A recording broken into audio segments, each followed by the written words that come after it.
درد زدہ بچہ جننے سے پہلے کا درد شروع ہو گیا۔ ایک طرف آپ علیہ السلام کو جسمانی تکلیف ہو رہی تھی اور دوسری طرف آپ علیہ السلام ذہنی طور پر بھی پریشان ہو گئے کہ جب میں بچہ لے کر قوم کے سامنے جاؤں گی تو لوگ مجھے کیا کہیں گے۔ لہذا آپ علیہ السلام نے اس موقع پر کہا، کاش میں اس وقت کے آنے سے پہلے ہی مر چکی ہوتی اور لوگ مجھے بھلا چکے ہوتے۔ اللہ رب العزت نے حضرت مریم علیہ السلام کی جسمانی اور ذہنی تکلیف دور کرنے کے لیے آواز دی کہ اے مریم، آپ غم نہ کریں، آپ کے رب نے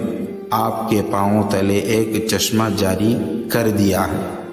اس سے پانی پیے، اور جس کھجور کے درخت کے نیچے آپ بیٹھی ہوئی ہیں اس کو ذرا ہلائے تو اس سے تازہ کھجور گریں گے، وہ کھائے، آپ علیہ السلام کی جسمانی تکلیف دور ہو جائے گی۔ جہاں تک لوگوں کی طرف سے تہمت لگنے کا خوف ہے تو آپ علیہ السلام کو